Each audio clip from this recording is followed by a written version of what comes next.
So let's say example.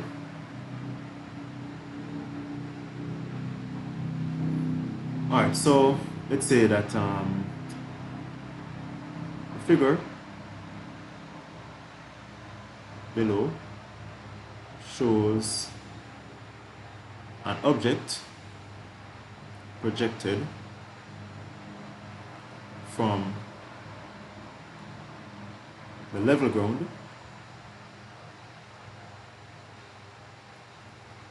with initial velocity, let's say, of 20 meters per second. So this is the level ground.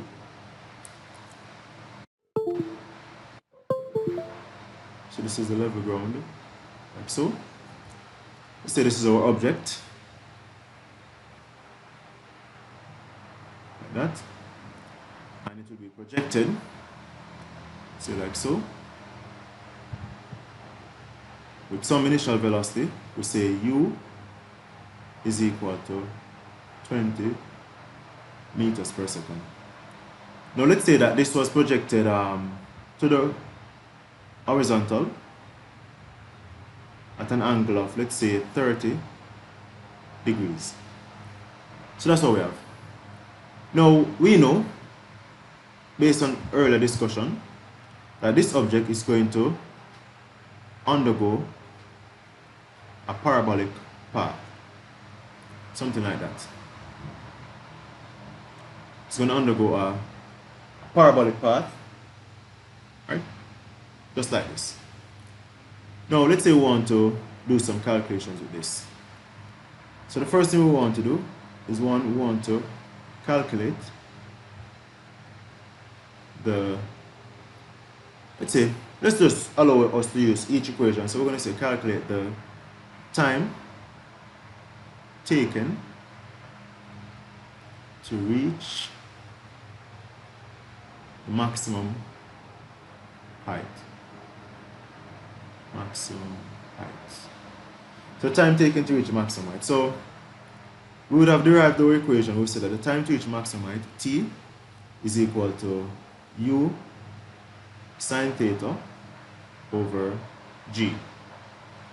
So then, this simply becomes u is 20, so we say 20 sine 30 divided by g, which is 9.8. We're using g as 9.8.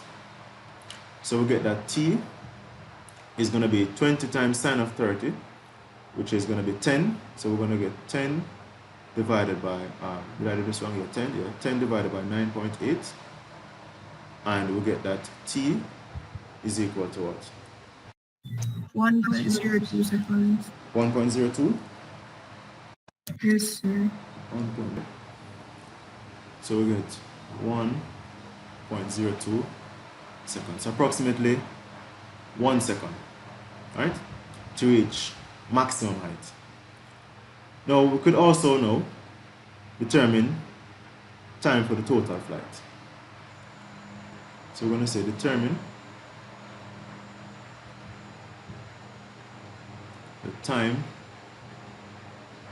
of flight. So the time of flight, say t, let's say we'll call this one t max, is simply going to be 2 times t, right? Or 2u sine theta over g. So since we would have found t up top, we can just simply say 2 times 1.02. That's going to give us 2.04 seconds. So this object is going to be in the air for approximately 2.04 seconds. Alright? Sir, can you explain why the time of flight is equal to the time if it was being run, like the time for the horizontal range? Alright, repeat the question again. Can you explain why the time of flight is equal to the time for the horizontal range? The time of flight is not equal to the time for the horizontal range. This is u squared sine 2 theta over g. Now the time for the time of flight is 2u sine theta over 2g. sorry, over G. Okay. Okay. That's what we have up top, right? Let me just verify it. Right. Okay. Okay, so this is U squared. Okay. Yes, Which sir. is sine 2 theta. So they are definitely different. Okay. So we're good now?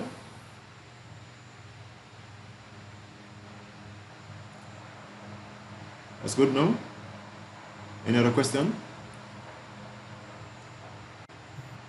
So we're not supposed to use G there. Yes, go ahead, please. We're not supposed to use the G at all there to find the time. If we're supposed to use The G. the Because and the point two just now when you say time of flight to the T max would have been the TU sine theta over G. right, but noting from the fact that, as I said, Oh, because horizontal. T max would be 2u sine theta over G. Remember, we just calculated this right here, and we got this. So we'll just multiply by 2 to get that. So Okay. shorter, okay? Okay. Yeah. So here now we're going to say now I want to calculate the maximum height attained. Right, so now we want to find the maximum height attained. Now, if we go back up to our expression for the maximum height, right, we see that we have h max is equal to u squared sine 2 theta over, sorry, sine squared theta, my bad, over 2g. So, h max is equal to 2u, sorry, u squared sine squared theta over 2g, right? That's for the maximum height, yes? Yes, sir. Regina, you were asking about the time and the range a while ago, was it you? Yes, sir. Okay. All right. So, and here we just want to be a little clear because I'm not sure if, especially for this equation, because I mean this equation might easily be confused with that for the horizontal range, in the fact that okay we have u squared, but this is sine squared theta, not sine 2 theta. So as I mentioned in that, let me just try to ensure that I put the two up like that. Maybe we don't know that look. So it's sine squared and not sine 2 theta in this case.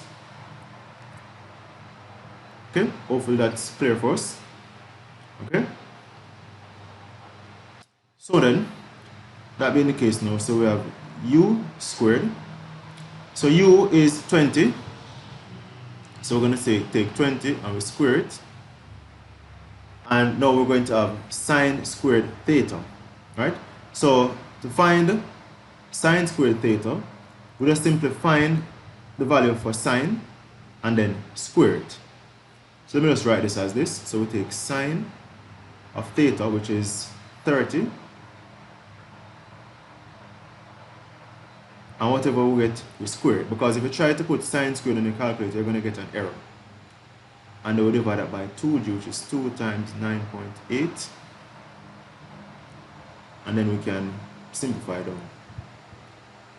So this squared might be something like 4000. What zero we get? 400. It's 400. And then we're going to have 30, sine 30, which is 0.5, and we square that, so we're going to get times 0.025, I believe. Double check this one, please, or simplify it, so I don't have to do the long way. When we take sine of 30 and square, do we get this value right here?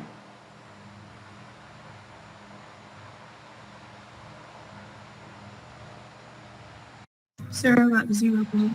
0.25, okay. So the extra 0. Okay, good. So 0.25 like that? Yeah. Yes, sir. Okay, good. Then now, we can now evaluate here. So let's just evaluate this one go. And we're going to see that H max is quarter, that is 100 divided by that 5 point something. 5.1. Okay, so 5.1, and this would be meter. So the object will be projected about 5 meters in the air. Okay? It's going to be projected about 5 meters in the air. Alright? Now I'm considering us attempting, well, let me not do that as yet.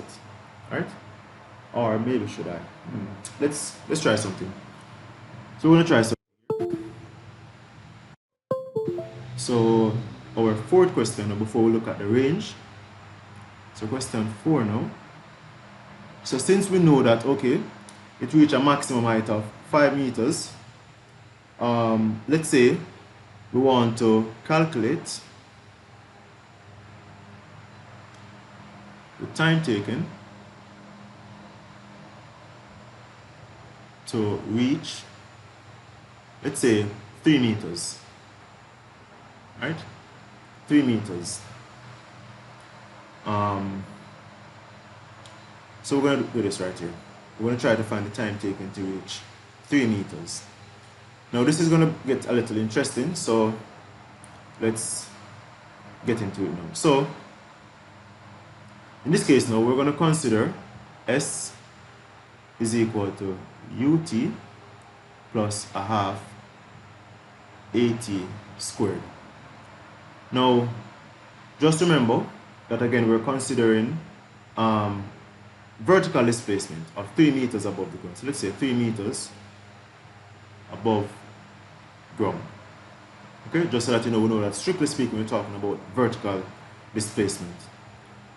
So with that being the case now, we're going to get that S is equal to vertical motion, so we can write this as u sine theta times t minus a half g t squared. Okay? Yes? Yes, sir. Okay. So let's now start to plug in some values now. So this now becomes S is equal to u, which we said was something like 20. So we're going to have 20 sine 30 multiplied by t minus a half of g. So let me do this step by step. So we're going to say a half 9.8 multiplied by t squared. So simplifying this now, we get S is equal to 20 sine 30. That's going to be sine of 30 is 0.5 times that is 10. So we're going to have 10t minus 4.9 t squared. Okay? And again, we said S is 3 meters. So this then now becomes 3 is equal to 10t minus 4.9 t squared. What is 10 there again? Repeat for me? The 10. Why you get the 10 there again? When we get the 10, when we take the sine of 30, we get 0.5, and 0.5 times 20 will give you 10. Oh. Okay? No. And Yes. why we use this equation again? Why we use this equation? Because we're trying to find the displacement. Sorry, the time it takes to reach a certain displacement. So we have S, T is what we're interested in, and we know that it's going to be under the influence of gravity, and we know its initial velocity. Okay. Right? So then now, if we rearrange this equation right here, let's say we bring over this right here, so we're going to have 4.9 t squared bring over this one, we get minus 10t, and this will be plus 3, that will be equal to 0.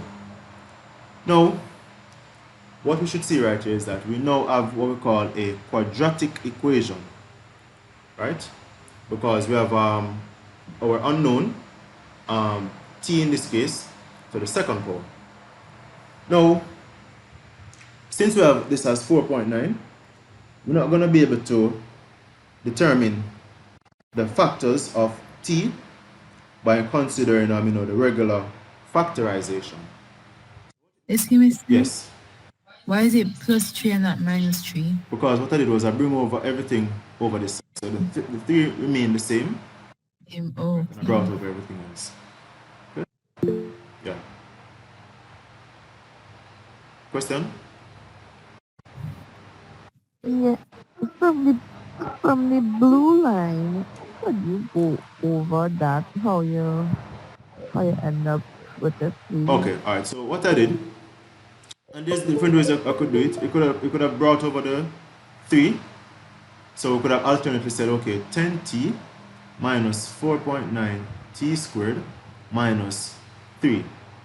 Now, because I want to have the t squared in the front, so that it can look like, what you expect for a quadratic, this becomes minus 4.9t squared plus 10t minus 3, and that's going to be equal to 0. Now, if I multiply through by minus 1, I'm going to get 4.9t squared minus 10t plus 3t. Sorry, not plus 3t, plus 3 equal to 0, which is what I have right here. And you couldn't make t the subject. It's not t. Well, we cannot make t the subject because we have t appearing 2 places. But if we couldn't have made the 4.9 t squared the subject and then transpose it. But we're still having t. So, we're still gonna have t on the other side as well. oh, Right? So we're not gonna be able to do that. Just like we can't do it because it's paired with the 4.9. right. So we're gonna have to consider the quadratic formula to help us factorize this. And again, the reason why we can use the quadratic formula is because we have ax squared plus bx plus c. So we have a quadratic equation right here. So if we remember our quadratic formula, it says that x is equal to minus b plus or minus the square root of b squared minus 4ac all over 2a. Right?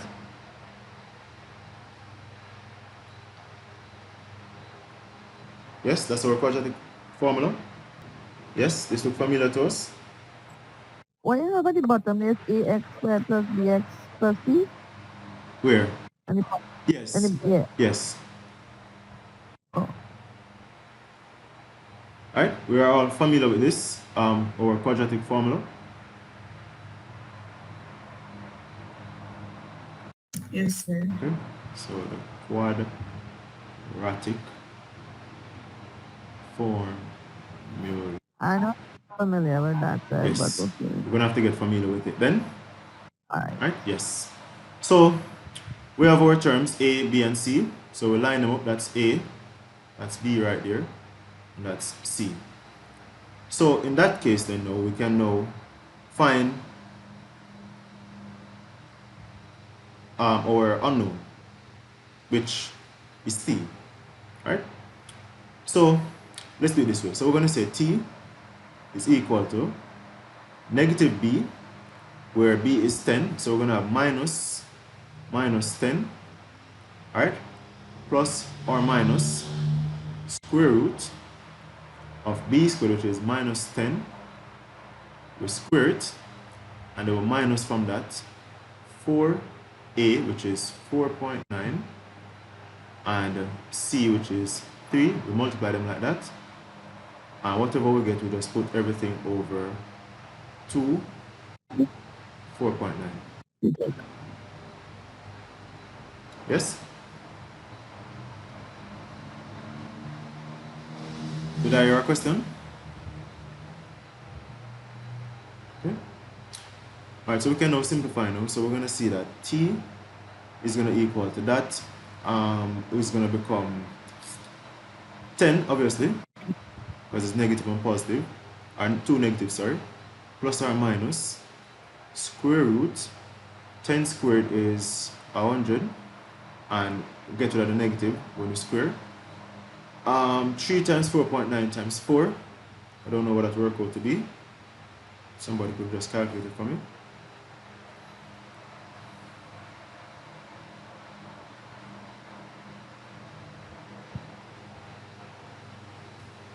What's this? 58.8. 58? 0.8. 58.8, okay. Yes, sir. 58. Oh, let me see.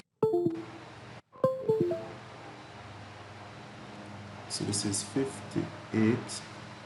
And we divide everything by 2 times 4.9 is just 9.8. Okay? Alright, so let's evaluate what's under the square root. So next step, t is equal to 10 plus or minus 100 minus that, that's going to give us so like 41.2 like that. That's true? Yes. Okay. Then now we can now find t. Now since we see that t is equal to 10 plus or minus, we're going to get two values for t, which is what we normally get for evaluating a quadratic. So t is going to equal to 10 plus 41.2 over 9.8, or t is going to equal to 10 minus 41.2 over 9.8. So evaluating this one right here, what do we get?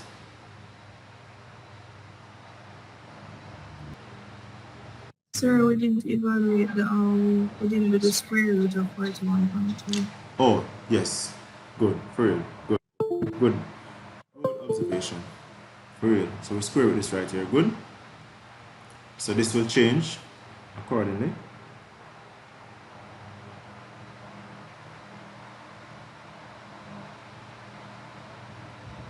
So when we square root 41.2, what do we get? 6.42. 6.42. And then for this one, what do we get? Well, obviously 6.42 true. Alright, then now we'll evaluate this. What do we get? 1.68. Okay, so 1.68. Alright, so this is. Alright. And then for this one now, what do we get? 0.37. 0.37, so 0.37, and this would be seconds. Alright, so we see now that we're getting two values for the time. Right? We're getting 1.68 and we're getting 0.37. So let's look back for scenario right here. Where is it? Okay. So we have an object, we project it into the air. Right? Now we would have determined that the time to reach the maximum height is 1.02 seconds. So then, if the time to reach the maximum height is 1.02 seconds and the maximum height is 5.1 meter, and we want to know the time to reach the to reach 3 meters above the ground, we would expect that the time to reach 3 meters, right, which is less than the maximum height, is going to take less time than what it takes to reach the maximum height. So therefore, the most acceptable answer would be this one. Now, it doesn't mean that this answer is invalid, because what this is telling us, because if we look back at the scenario again, so we project this object right here. It starts out at a vertical displacement of 0. Okay? Then it's going to start to move up. Now at some point it's going to reach 3 meters above the ground, which is right here. Let's say at this point, let's use blue. So let's say it reached 3 meters right here. So this is 3 meters above the ground at this point, right? And that will take 0.37 seconds. Then it's going to continue, reach up to the maximum height, which is about 5.1 meter. Then it's going to continue to move downward. Then at some point it's going to reach 3 meters again above the ground. Agree? Do we agree? You could repeat that, please? Yes. So when the object is projected, it's going to move upward until it reaches 3 meters above the ground, and it's going to take a certain amount of time, which would be 0.37 seconds. Then it's going to continue to move upward to 5 meters above the ground. Then it's going to start to come back down. Okay? Now, what we see now is that it's going to again reach 3 meters above the ground. But in this case now it's moving downward. So there are 2 points where it's going to be at the same height above the ground. However, we're going to have 2 separate time corresponding to those 2 instances. Okay? Yes. So that is why we would have obtained 2 values for the time. Okay? That's how I would have obtained 2 values for the time. But again, in terms of the context of the question, because for this question we are considering the time it takes to reach 3 meters initially, right? Which would be the 0.37 seconds. And again, the reason why we go with the 0.37 is because it makes sense. It takes 1 second to reach maximum height. So it must take less time to reach less than the maximum height, if that makes sense.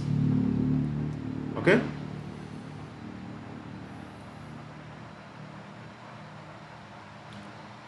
So that was question 4. Question 5 now. We're going to say calculate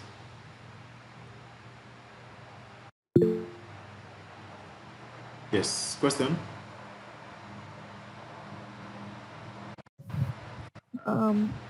Why do we have to do the plus or minus thing again? Repeat for me. The plus or minus. I mean, that's just the equation really, you know. The quadratic formula. Because I guess we could argue it from the perspective that you know, we need to get 2 values for x. So when we plus, we're going to get 1 value, and when we minus, we're going to get the other value. So that's plus. It doesn't have anything to do with like the uncertainty thing we were doing the other day. No, this is a different thing. This is a Okay. different thing. Alright, this is different. Alright, so now we're going to say calculate the maximum range. Now if I can remember, The same concept? Is it more or less the same concept? If it is it? Is it more or less the same concept? Is it more? I don't hear. It is more or less the same concept. As in uncertainty? Yeah. No. With uncertainty, we just express that the value is plus or minus whatever we record. Okay? But in this case now, we are actually evaluating b minus b plus whatever over whatever, and minus b minus whatever over whatever. So we're actually evaluating, so we can get 2 values for x. Because just like, you know, when we do a regular factorizing, let's say we factorize let's say x squared minus 16. which is probably an easy one. So if we factorize x squared minus 16, we get x plus 4 into x minus 4. So yeah, x plus 4 into x minus 4, right?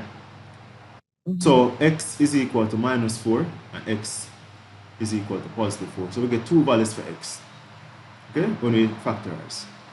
Okay. Okay, so that's that. So then we can find the maximum range. So to find the maximum range, we are going to say that the range R is u squared times 2, sorry, I forgot the sign, u squared sine 2 theta, right, over g. So plugging in the values now, so u again was 20, and we square that, and we take the sine of 2 theta. So theta is 30, so we say 2 times 30, right? And then we divide that by 9.8. So then,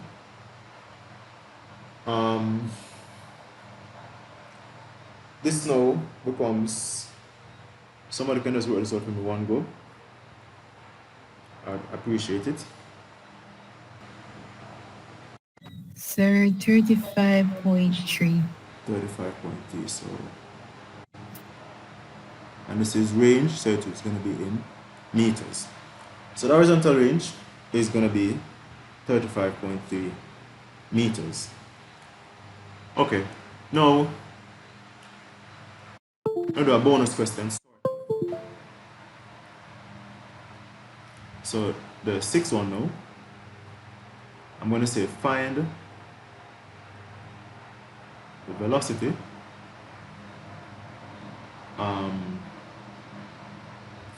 find the velocity of the object just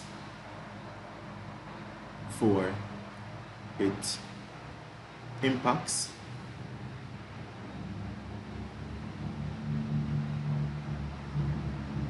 the ground.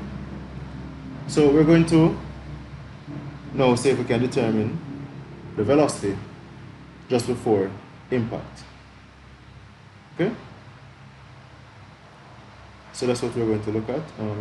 Alright, yes. So we want to find the velocity just before it impacts the ground. So let's do that. Alright, so if we just sketch a diagram here again, let's say the object would have, projected itself like that, right? And it's now right here, just about to hit the ground. If I can probably make this a little closer.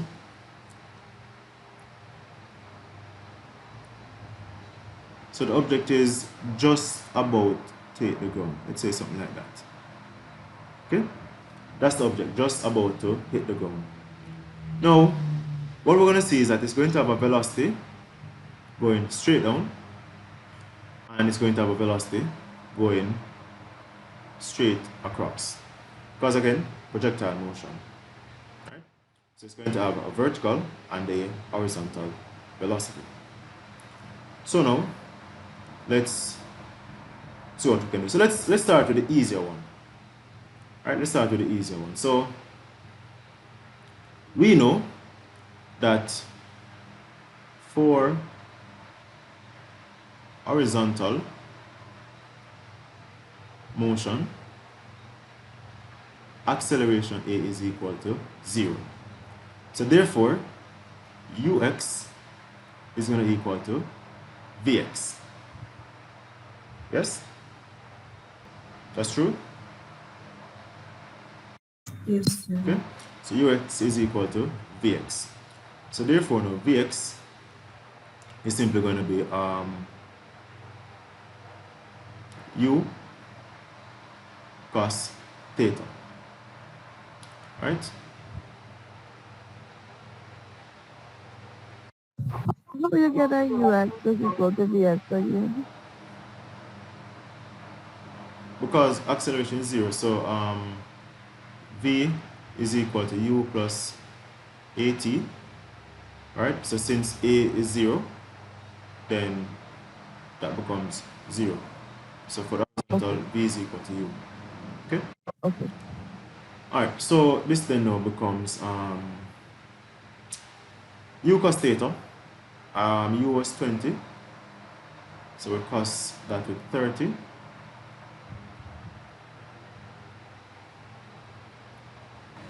$17.3. 17.3, and this would be meter per second. And we would also note that initial velocity, horizontal velocity that is, it will also be 17.3, because again the object did not experience any acceleration, so the velocity remains constant. Now if we look at the vertical now, we can consider v is equal to u plus at. So in this case now, v vertical is going to be u sine theta, or uy, minus a half gt. So this then now becomes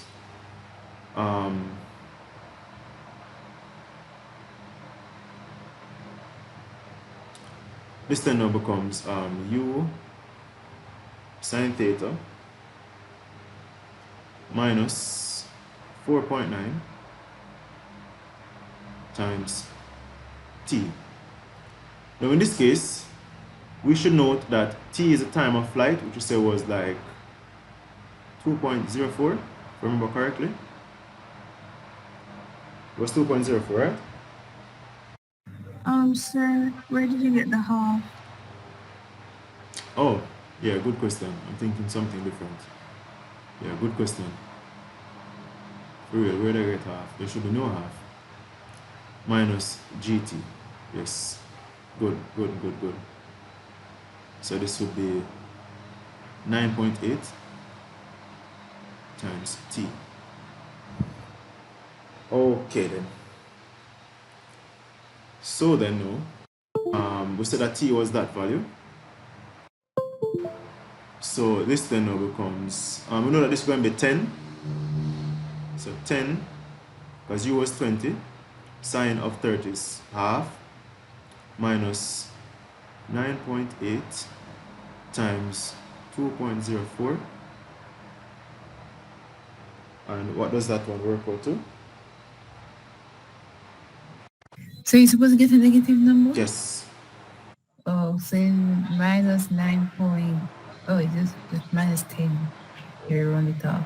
So repeat for me. Minus 10 if you round it off. Okay. What did you get? I got minus 9.992. Oh, okay. So that's minus 10 meter per second. And yes, we get a negative value because again, object is going down to the ground. So the velocity is going down, and we would have defined down as negative, right?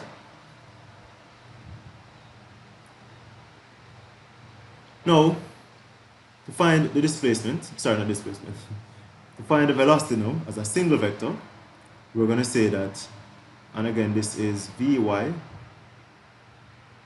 we're going to say that V is going to equal to the square root of Vx squared plus Vy squared,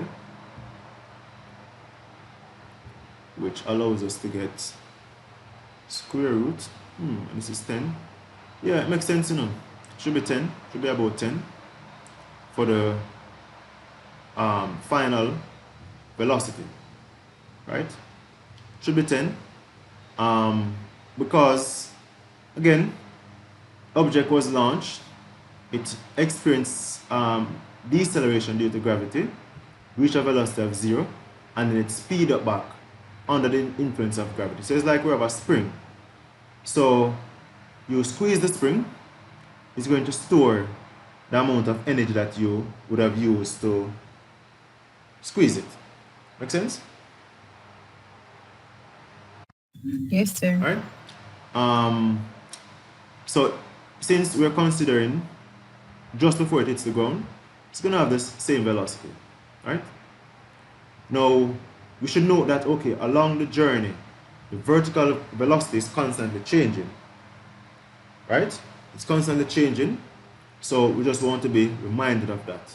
The only velocity that remains the same is the horizontal, because again, there's no acceleration during horizontal flight.